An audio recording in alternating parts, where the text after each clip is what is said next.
하나님이 탕감해 주신 우리의 빚이 다른 사람들이 우리에게 지은 그 어떤 죄보다도 크다는 사실을 깨닫지 못하고 있다면, 하나님이 그리스도 안에서 우리를 얼마나 더 많이 용서해 주셨는지 몰라 타인을 용서하지 못한다면 우리가 정말로 크리스천인지를 매우 진지하게 돌아보아야 합니다. 복음을 믿으면 용서가 쉬워진다는 뜻이 아닙니다. 다만 용서가 가능해진다는 뜻입니다. 자신이 용서를 되새기면 남들을 용서할 수 있도록 변화되고 자유로워집니다.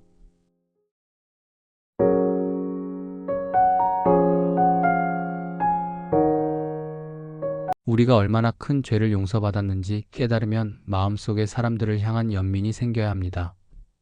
이런 종류의 은혜가 우리의 마음에 가득하지 않다면 애초에 우리가 하나님의 은혜를 경험한 적이 없는지 의심해 보아야 합니다. 우리가 큰 죄를 용서받았다는 사실을 알면서도 남들을 용서하지 않는 것은 불가능한 일이기 때문입니다. 예수님은 이 기도의 모델을 주신 직후에도 이렇게 덧붙이셨습니다. 너희가 사람의 잘못을 용서하지 아니하면 너희 아버지께서도 너희 잘못을 용서하지 아니하시리라. 예수님은 단지 하나님의 놀라운 은혜를 제대로 이해하고도 남들에게 은혜를 베풀지 않는 것은 불가능하다고 말씀하신 것입니다. 사람들에 대한 용서와 관대함, 공감은 우리가 하나님의 은혜를 실제로 경험했는지 보여주는 시금석입니다. 용서의 마음은 인간의 의지로 얻을 수 있는 것이 아닙니다. 명령으로도 불가능합니다.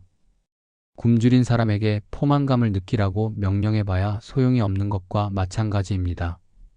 내가 복을 받아 마땅하기 때문에 하나님이 내게 복을 주신다고 생각하면 남들에게도 행동에 걸맞은 대우만 해줄 수 있을 뿐입니다. 내게 상처나 실망감을 안겨준 사람, 혹은 내 기준에 못 미치는 사람은 내 친절을 받을 자격이 없다고 생각합니다. 상대방이 내게 저지른 죄를 떠올리며 나라면 절대 저런 짓을 저지르지 않을 거야 라고 생각하면 용서를 베풀 수 없습니다. 하지만 내가 하나님께 똑같은 행동, 아니 훨씬 더 심한 짓을 저질렀다는 사실을 깨달으면 용서가 숨쉬기만큼이나 자연스러운 반응이 됩니다. 수많은 자칭 크리스천들이 용서를 모르는 이유는 복음의 능력을 경험한 적이 없기 때문입니다. 얼마나 크리스천처럼 보이고 성경 구절을 많이 알고 사역을 열심히 하고 교회에 오랫동안 다녔느냐는 중요하지 않습니다. 하나님이 탕감해 주신 우리의 빚이 다른 사람들이 우리에게 지은 그 어떤 죄보다도 크다는 사실을 깨닫지 못하고 있다면 하나님이 그리스도 안에서 우리를 얼마나 더 많이 용서해 주셨는지 몰라 타인을 용서하지 못한다면 우리가 정말로 크리스천인지를 매우 진지하게 돌아보아야 합니다. 복음을 믿으면 용서가 쉬워진다는 뜻이 아닙니다. 다만 용서가 가능해진다는 뜻입니다. 자신이 용서를 되새기면 남들을 용서할 수 있도록 변화되고 자유로워집니다. 이때 용서는 잘못을 지적만 하고 다루지 않는다는 뜻이 아님에 주의해야 합니다. 법적으로 적절한 절차를 밟아서 잘못을 바로잡으려고 하지 말아야 한다는 뜻이 아닙니다. 자신이나 사랑하는 사람들이 학대를 받는 상황을 그냥 묵인하는 것은 결코 용서가 아닙니다. 다만 용서는 원한을 품고 분노를 키우지 않는 것을 의미합니다. 아이러니하게도 우리에게 상처를 준 사람을 향한 분노를 키울수록 그 사람에게서 벗어나기가 점점 더 힘들어집니다. 반대로 용서할 때 사람들이 우리에게 씌운 굴레가 벗겨지기 시작합니다. 용서는 곧 자유입니다. 용서는 쉽지 않지만 복음은 용서를 가능하게 만듭니다. 용서를 복의 조건보다는 우리가 먼저 그리스도에게 받은 은혜의 자연스러운 반응으로 생각하면 기꺼이 용서할 수 있습니다. 당신을 위한 사사기에서 팀 켈러는 상대방에게 안갚음하거나 속으로 상처를 곱씹거나 상대방을 향한 나쁜 의지를 키우지 않기로 결심할 수 있다고 말합니다. 하나님이 우리를 위해서 해주신 일에 대한 감격이 있을 때만 진정한 용서가 가능하다고 강조합니다.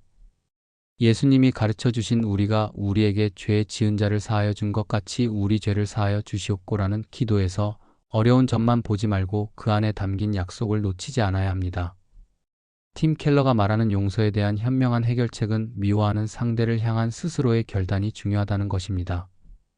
분노와 화를 먼저 내려놓고 최대한 과거의 상처와 아픔을 생각하지 않고 부정의 생각을 멀리해야 합니다.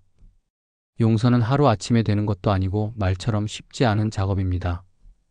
그러나 용서를 통해서만 자유와 평안을 누릴 수 있습니다. 우리가 용서를 배우는 과정은 단순히 도덕적 의무나 착한 행동을 넘어섭니다. 그것은 복음의 핵심을 이해하고 체험하는 일입니다.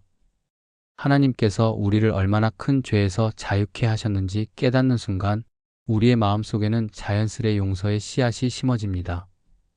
용서는 우리의 능력으로 이루어지는 것이 아닙니다. 그것은 하나님이 우리에게 베푸신 은혜가 우리의 삶을 새롭게 만들 때 가능한 것입니다. 우리는 타인의 잘못을 떠안고 분노를 키워갈수록 스스로를 결박하게 됩니다. 하지만 예수님이 우리를 용서하셨기에 우리도 용서할 수 있다는 자유를 누릴 수 있습니다. 용서는 잘못을 묵인하거나 바르게 잡는 노력을 멈추라는 말이 아닙니다. 단지 원한과 분노에서 벗어나 우리의 마음을 자유롭게 해주는 하나님의 선물인 것입니다. 용서의 어려움 속에도 기억해야 할 것은 그것이 곧 복음의 능력을 보여주는 가장 강력한 증거라는 사실입니다. 예수님이 가르쳐 주신 기도의 의미를 새기며 우리가 받은 은혜를 더욱 깊이 경험하시길 바랍니다. 우리가 미운 누군가를 용서해야 하나님도 우리의 죄를 용서하심을 기억하며 믿음의 평안과 평강을 누리기를 소원해 봅니다. 믿음 토크 오늘은 여기까지입니다. 평안하고 편안한 하루 되시길 소망합니다.